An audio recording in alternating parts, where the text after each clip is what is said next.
Hello Rimfire friends, hope everybody's doing well. On the table in front of me I have my 1957 Brno 4 competition rifle, and I had a question recently on the longevity and the lifespan of triggershims.com bolt shims, and so I thought I would show you guys what an extreme use case is like with one of these with shims, and how the shims are actually a low stress item, and how if your rifle is set up properly and you have no issues, the bolt shims last for a very long time at the very least. So I put approximately 500 rounds a week through this in practice. This shim itself that's in there, which is the blue, which is this guy, sorry, 003, has seen approximately, I would say, 5,000 to 6,000 rounds. I clean it after every practice session before the next session, so about every 500 rounds it's cleaned. The only difference between this and, like I said, when I originally installed it, and the triggershims.com recommendations, is I always run a heavy grease in between the two, other than an oil. But this sees, all sorts of different brands of ammunition, all standard velocity or low velocity, of course, no copper, stuff like that, all decently, priced ammunition for practice purposes. So I'll quickly strip this for you guys and show you what's involved with that.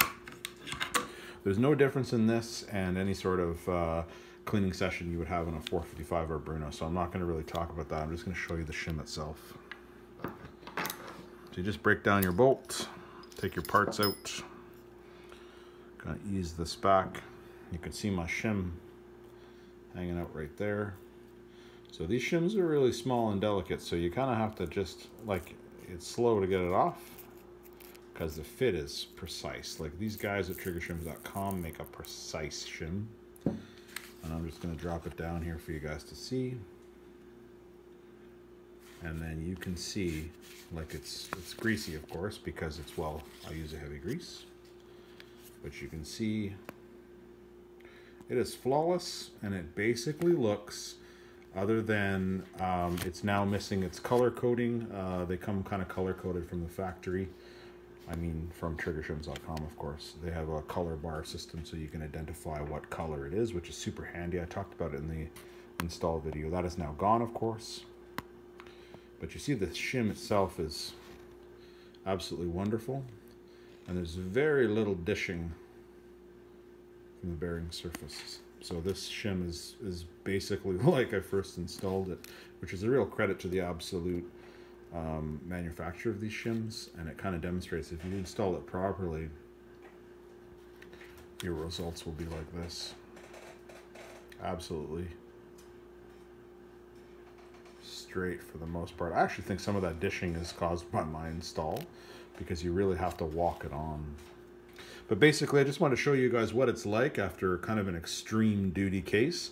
I definitely feel that I put more rounds to this rifle than the average person, and they're so finely made. You have to take your time installing it, get it on just right. I don't know if I featured that in the original video, but I run a heavy grease at this bearing surface, quality one, waterproof grease, because basically when the bolt is running, you have two very nice hardened machine surfaces, and that's the bearing surface there. So I just apply a grease. I actually apply a grease in here as well, because that's the main bearing surface of a Brno or a CZ. And that's always kept my Brno's CZs running flawlessly. This old gun is an absolute shooter and a performer, keeps right up with my 455 with a matched barrel, and I can't complain one way or the other. But I just wanted to bring you guys up to date on, if you're wondering about these shims are absolute gold, and it's not something that wears out quickly. Like anything else, things wear out, but in an extreme case, I probably shoot more through this rifle in a few months than most people shoot in a year, and you can see that shim that just came out, dirt and all, is relatively unscathed. So anyway, I'm going to leave this one here. Any questions or comments, leave them below. If not, I will catch you guys at the next one.